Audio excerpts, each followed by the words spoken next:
কি দুই পার্শ্ব থেকে জোরে জোরে চাপ দাও।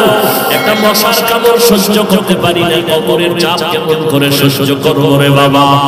ওই দিন যদি আল্লাহ না করুন তুমি আমি পড়িয়া যাই, আজকে কত সম্মান মানুষ আমারে কত সম্মান করে, আমাকে বক্তা বলিয়ে কত সম্মান, কত মানুষ সম্মানের জায়গায় বসায় দেয়। কিন্তু আমি তো নিজে তাকায় দেখলাম জীবন ভর যত নামাজ পড়লাম আসলে নামাজের মতো নামাজ পড়তে পারি নাই। যেই নামাজে সাহাবায়ে কেরাম মাওলার সাথে দিদার হয়ে যাইত, ওই রকম একটা সিজদা আজ পর্যন্ত দিতে পারি নাই। যেইভাবে তেলাওয়াত করলে আমার আল্লাহ খুশি, ওইভাবে কোরআনটা তেলাওয়াত করতে পারি নাই। জীবনে মুনাজাত কত দিলাম, কলিজা ফাটা কান্না দিয়ে আমার মাওলার জন্য মুনাজাত দিতে পারি নাই। কারণ কাঠগড়ায় দাঁড়াইলে জাহান্নামে না গিয়ে জান্নাত পাওয়া যাবে না।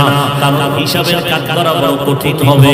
একদিকে জাহান্নামের আওয়াজ শুরু হয়ে যাবে, একদিকে সূর্যের গরমের তাপ শুরু হয়ে যাবে, একদিকে আল্লাহ লাগান্বিত আওয়াজ দিয়ে আওয়াজ দিতে থাকবেন।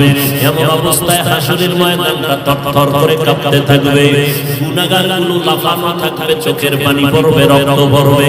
আম্মা জান আয়েশা বলেন, দেখি নবী ঘরের মধ্যে বসে বসে গুনগুন করে কান্না করেন। আমি জিজ্ঞাসা করলাম, নবী আপনি কাঁদেন কেন, কি কারণে কাঁদেন? নবী বলেন, আয়েশা হাসরের ভয়ঙ্কর অবস্থার কথা মনে পড়েছে, এই জন্য আমি সহ্য করতে না পেরে কান্না করি। কেমন ভয়ঙ্কর অবস্থা হবে?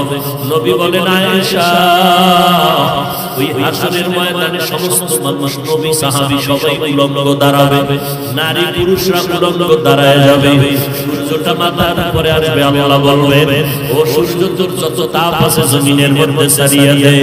ওদিকে জাহান্নামের আওয়াজ, জাহান্নাম বলবে, আল্লাহ বেনামাজিগুলো কই, গুনাহগারগুলো আমার পেটে দাও, আমার পেটে বড় ক্ষুধা, সহ্য করতে পারি না। আল্লাহ বলবেন, ও ফেরেশতারা জাহান্নামের গলায় ৭০,০০০ শিকল লাগাইয়া পেছনে টেনে দাও, যদি সামনে আমি বিচার শেষ করতে পারবো না। ওদিকে আমার আল্লাহ বিচার শুরু করার আগে কঠিন হুঙ্কার দিবেন, লিমানিল মুলকুল ইয়াউম লিল্লাহিল ওয়াহিদিল কাহ্হার। মদিনার নবী বলেন, আয়েশা এমন অবস্থায় সূর্যের গরমে জমিনটা হয়ে যাবে তামা, জাহান্নামের আওয়াজ, অপরদিকে আবার আল্লাহ পাকের কুদরতের রাগান্বিত আওয়াজ। এই অবস্থায় নবীরা পর্যন্ত গুনাহ নাই, তারাও নাফসি নাফসি বলে কান্না শুরু করবেন আর বলবেন, আল্লাহ আমাকে বাঁচান। উম্মতের কথা কোনো নবীর মনেই থাকবে না, নিজেকে বাঁচানোর জন্য কাঁদবেন। ঈসা নবী কাঁদবেন, মুসা নবী কান্না করবেন, ইব্রাহিম নবী কান্না করবেন। আম্মা জান আয়েশা বলেন, নবী আপনি তো দো জাহানের সরদার, ওই কঠিন সময় আপনি কি করবেন? নবী বলেন, আয়েশা ওই সময় আমি নাফসি নাফসি বলে কাঁদবো না, আমি আমার উম্মতের জন্য মাকামে মাহমুদে সিজদায় পড়ে কাঁদবো আর বলবো, আল্লাহ আমার উম্মতগুলো বাঁচাও, আমার একটা উম্মত যেন জাহান্নামে না যায়। আল্লাহ বলবেন, নবী আপনি কাঁদবেন না, আমি আপনার উম্মতগুলো জাহান্নামে দিব না, আপনি বাছাই করে করে উম্মতগুলো জান্নাতের দরওয়াজা থেকে নিয়ে যান। আম্মা জানকে নবী বলেন, আমি বাছাই করে উম্মতগুলো জান্নাতের থেকে নিব। আম্মা জান বলেন, কোটি সহস্র কোটি মানুষের মধ্যে চিনবেন কিভাবে আপনার উম্মত কারা? নবী চোখের পানি ছেড়ে বলেন, আয়েশা ওই কঠিন মুসিবতের সময় হাজারো কোটি মানুষের ভেতরে আমার যারা খাস উম্মত, দুনিয়াতে ৫ বেলা ওযু বানাইয়া নামাজের সিজদা দিয়েছে, হাসরের কঠিন সময় আমি দেখব ওই আশিকদের ওযু রঙগুলো নূরের আলোতে ঝলমল করতে থাকবে। আমি নবী তাদেরকে দেখিয়া দেখিয়া ধইরে ধইরে জান্নাতের দরজায় নিয়ে যাব। আমি আমার উম্মতের জাহান্নামে রাইখা জান্নাতে ঢুকব না। এ নবীর উম্মতের দল, যেই নবী উম্মতের জন্য এখনো কান্না করেন, আল্লাহ আমাদের নিয়ামত দান করেছে, আমরা মানুষ বড় নিয়ামত, মুসলমান হইতে পারলাম বড় নিয়ামত। আর বড় নিয়ামত আল্লাহ আমাদের আখিরি নবীর উম্মত বানাইছেন। ওই নবী নবীর উম্মত হইয়া যদি শুকর আদায় করতে চাও আলহামদুলিল্লাহ বললে হবে না, হাঁটতে চলতে সব সময় নবীর সুন্নতের আমল করো তোই শুকর হবে।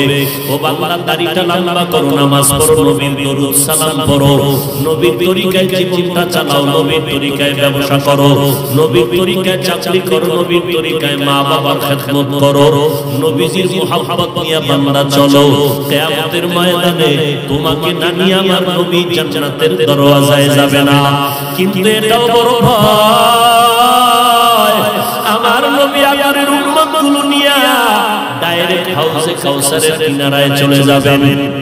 নবী লাইনে দাঁড় করায় করায় উম্মতের কাউসারের পানি পান করাবেন। এমন সুন্দর পানি একবার পান করলে আর জিন্দেগিতে কোনো পিপাসা লাগবে না।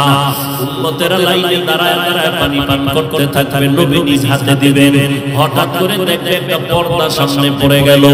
নবী বললেন, ফেরেশতা পর্দা দিলা কেন, আমার উম্মত কি শেষ? বলে না নবী আরো আছে, তবে এরা আপনার আসল আশিক না, এরা আপনি দুনিয়া থেকে বিদায়ের পর আপনার উম্মত দাবি করিয়া আপনার আদর্শ মতো জীবন চালায় না, আপনার সুন্নতগুলো জবাই করেছে, নিজেও নামাজ পড়ে নাই, যারা নামাজ পড়তো তাদেরকেও পছন্দ করে নাই, নিজেও দাড়িটা লম্বা করে নাই, যারা দাড়ি লম্বা করতো তাদেরকেও পছন্দ করে নাই, নিজেও পর্দা করে নাই, যারা পর্দা করতো তাদেরকেও পছন্দ করে নাই, নিজেও হালাল খায় নাই, যারা হালাল খাইতো তাদেরকেও পছন্দ করে নাই, নিজেও টুপি পরে নাই, পাগড়ি পরে নাই, যারা টুপি পাগড়ি পরতো তাদের বিরুদ্ধাচরণ করতো, নিজেও কখনো কান্না করে নাই, কান্নাওয়ালাকেও পছন্দ করে নাই, নিজেও দিনের মধ্যে দান করে নাই, যারা দান করতো তাদেরকেও পছন্দ করে নাই।